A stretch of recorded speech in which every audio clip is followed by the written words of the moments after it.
হঠাৎ করে আজ আমাদের ট্যুরের প্ল্যান হলো একটু পরেই বাস, আর এই মুহূর্তে তার আবদার এখন তাকে কিছু রান্না করে খাওয়াতে হবে। বর আবদার করছে বলে কথা, তাই আমিও চলে আসলাম রান্নাঘরে। এই চুই ঝালগুলো বের করে নিলাম, মাংস রান্না করব। সে আমার হাতে স্পেশাল কিছু খেতে চাইছে, তাই ভাবলাম মাংসই রান্না করি চুই ঝাল দিয়ে। একদম হঠাৎই আমাদের ট্যুরের প্ল্যান, আজকে একটু পরে আমাদের বাস, আর সন্ধ্যার পরে এখন তাড়াহুড়া করে রান্না করতেছি। কোথাও ট্যুরে গেলে সেখানকার খাবার আমার হাজবেন্ডের একদমই পছন্দ হয় না, বাইরে গেলে নাকি সে শান্তি মতো খেতে পারে না, তাই যাওয়ার আগে ভালো মন্দ কিছু খেয়ে বের হবে। এদিকে আমি চুই ঝালগুলোকে সুন্দরভাবে কেটে ধুয়ে নিলাম, আর ফ্রিজ থেকে মাংস বের করে নিলাম। এগুলো হচ্ছে লেয়ার মুরগি। চুই ঝাল সবসময় আমি হাঁসের মাংসের সাথে বা গরু খাসির মাংসের সাথেই রান্না করি, এই প্রথম আমি মুরগির মাংস দিয়ে রান্না করব।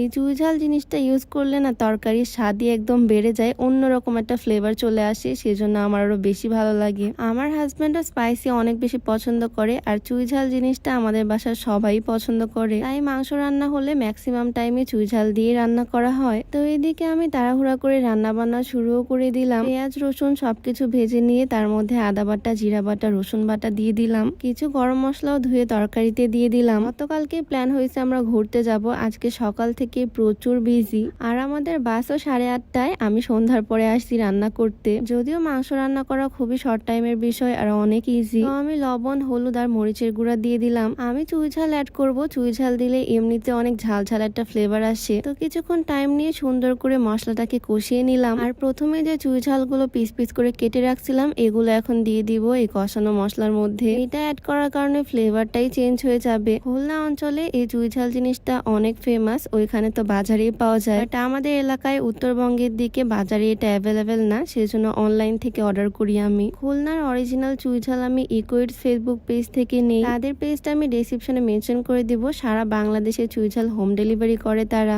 আর আমি একদম অথেন্টিক স্বাদ পাই তাদের পেজে চুই ঝালের, সেজন্য বারবার সেখান থেকেই নেই। সবকিছু একসাথে সুন্দর করে কষিয়ে নেওয়ার পরে আমি ধুয়ে রাখা মাংসগুলো দিয়ে দিচ্ছি। এর আগে আমি সবসময় চুই ঝাল দিয়ে হাঁসের মাংস বা গরুর মাংস রান্না করছি, এই ফার্স্ট টাইম চিকেনের সাথে ট্রাই করব। ভালো করে সবকিছু নেড়ে চেড়ে নিয়েছি, আমার রান্নার মেন পার্টটাই ডান। এখন জাস্ট অল্প অল্প করে পানি অ্যাড করব আর নেড়ে চেড়ে ঢাকা দিয়ে রান্না করে নিব। তো এভাবে ঢাকনা দিয়ে ঢেকে রেখে কয়েক মিনিটের মধ্যে আমি রান্নাটা কমপ্লিট করে ফেললাম। কালারটা কিন্তু জোস আসছে, দেখতে অনেক লোভনীয় লাগতেছে। এখন আর হাতে বেশি টাইম নাই, তাড়াহুড়া করে রান্না বান্না করছি, তাড়াতাড়ি একটা বোলের মধ্যে ঢেলে নিলাম, আর প্লেটের মধ্যে ভাত নিয়ে ওর জন্য সার্ভ করতেছি। চুই ঝালগুলো একটু বেশি পরিমাণেই দিলাম, আমার হাজবেন্ড এগুলো খেতে অনেক পছন্দ করে। এই তো আজকে আমার চুই গোস্তের ফাইনাল লুক। প্লেটটা সুন্দর করে সাজিয়ে ওর কাছে নিয়ে গেলাম, আর নিয়ে যেতে ও আগে চুই ঝালটাকে নিয়ে মুখে দিল। আজকে ডিনারটা সবাই মিলে তাড়াতাড়ি সেরে ফেলবো, আর একটু পরে রেডি সেডি হয়ে রওনা দিয়ে দিব। ব্যাগপত্র অলরেডি গোছানো কমপ্লিট। তো নেক্সট ডে ট্যুরের ভিডিওগুলো আসছে,